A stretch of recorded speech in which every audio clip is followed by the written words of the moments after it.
안녕하세요. 김변입니다. 오늘은 소명과 증명이라는 용어에 대해서 설명드리겠습니다. 이 두 용어가 너무 혼란스럽다. 어떨 때 소명이라고 어떨 때 증명이라고 하는지 궁금하다. 이렇게 많은 분들이 말씀을 해 주십니다. 이걸 어떻게 설명을 드릴까 하고 좀 고민을 해봤어요. 이게 적절한 예가 될지 모르겠는데 이런 예를 한번 들어보겠습니다. 제가 여러분들에게 제안을 하나 하겠습니다. 사업 아이템이 하나 있는데 여러분들이 10,000원씩만 저에게 지원해 주시면 그 사업을 해서 여러분들에게 100만 원씩 이익을 돌려드리겠습니다. 정말 좋은 사업 아이템입니다. 라고 말을 했다고 전제를 하겠습니다.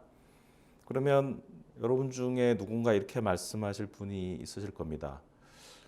그 사업 아이템이 성공할 것인지 증명해 보세요 라고 말을 했다고 합시다. 이 사업 아이템에 대해 증명을 하기 위해서는 실제 제가 사업을 해서 성공해서 투자하신 돈의 100배를 돌려드리는 겁니다. 눈으로 결과를 확인하는 것. 이것을 증명이라고 합니다. 즉, 증명이라는 것은 모든 과정을 거쳐 결과물을 만들었을 때의 상황을 말하는 겁니다.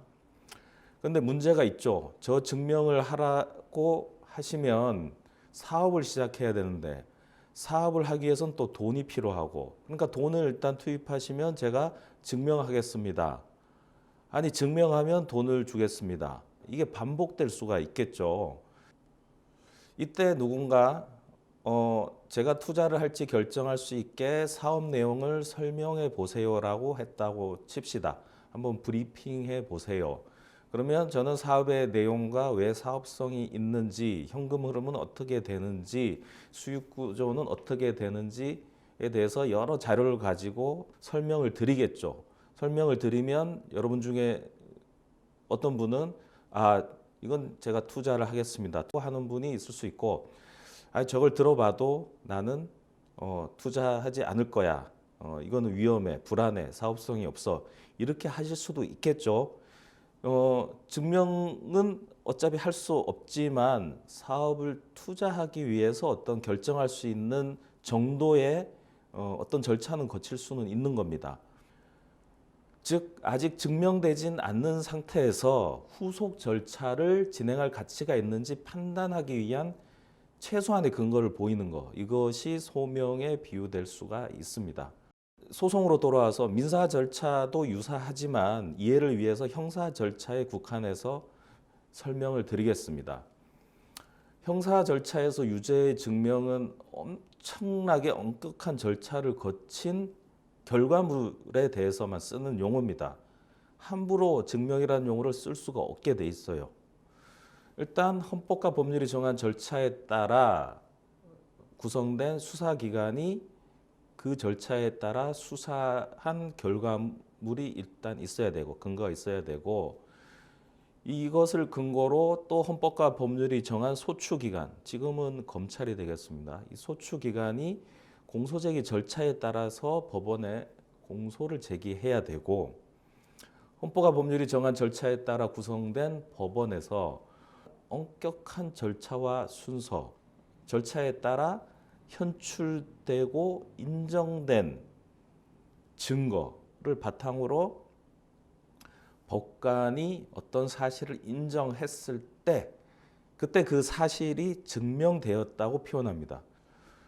이 과정에서 어떤 문제가 생기면 그 지금까지 진행한 모든 절차의 정당성은 무너질 수 있습니다. 그러면 아무것도 증명된 게 없게 되는 겁니다. 그래서 형사 절차에서는 특히 이 절차적 정당성을 굉장히 중요하게 여깁니다.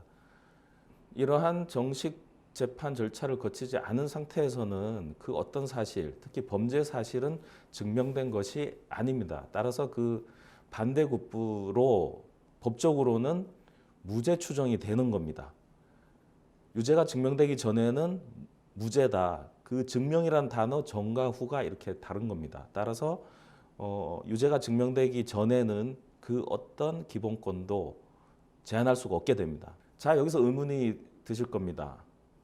이렇게 범죄에 증명된 경우에만 처벌을 할 수 있고 기본권 제한을 할 수 있다면 재판만 받으면 거의 유죄가 증명될 것 같은데 아직은 저 절차를 거치지 않은 상황에서 도망갈 수도 있고 재판에 사용될 증거를 마구 조작하거나 숨길 수 있게 됩니다. 이런 가능성이 열려 있습니다. 그런데 아직 재판 절차를 거쳐서 증명이 된 게 아니기 때문에 이걸 둬야 한다면 굉장히 부당한 문제가 발생하겠죠. 그래서 이러한 특수한 경우에는 아직 범죄가 증명되지 않았더라도 다른 요건, 즉 도주 우려, 증거인멸 이런 우려가 있다면 범죄 증명이 되기 전이라도 최소한의 기본권 제한을 할 수 있어야 되지 않나. 여기서 소명이라는 개념이 나오는 겁니다. 증명이라는 단어를 쓸 수는 없잖아요. 쓸 수는 없지만 그렇다고 아무런 조치를 안 해야 된다. 이렇게는 또 할 수가 없으니까 어떤 조치를 하기 위해서 어느 정도 사실이 드러난 상태, 여기에 소명이라는 표현을 쓰게 되는 겁니다. 이런 소명은 정식 재판이 아니기 때문에 정식 재판부가 아닌 영장 담당 판사에 의해서 서류 검토만으로 대부분 이루어집니다. 구속영장은 당사자를 그 대면에서 일단 얘기를 들어보는 절차가 지금 운영되고 있습니다. 그게 영장 실질 심사가 되겠습니다. 이렇게 영장 담당 판사에 의해서 발부되는 영장은 어디까지나 정식 재판을 위한 범위에서 효력이 있는 겁니다. 정식 재판에 들어가게 되면 그 해당 재판부의 소송 지휘권 범위에 다 들어가기 때문에 그때까지 임시 조치로서의 어떤 효력이 있게 되는 겁니다. 따라서 영장이 발부되거나 구속이 되더라도 여전히 무죄 추정 원칙이 적용됩니다. 범죄 증명이 된 상태가 아니기 때문입니다. 정식 재판에서 언제라도 구속의 필요성이 없어지면 석방될 수 있습니다. 즉 수사 단계에서 범죄 소명에 의해서 취한 기본적 조치들은 정식 재판에서 다시 평가될 수 있다라는 부분입니다. 자, 이렇게 일단 증명이란 단어, 증명이란 용어를 쓰기 위해서는 굉장히 복잡한 절차, 엄격한 절차, 헌법과 법령이 정한 절차에 따른 결과물이라는 것.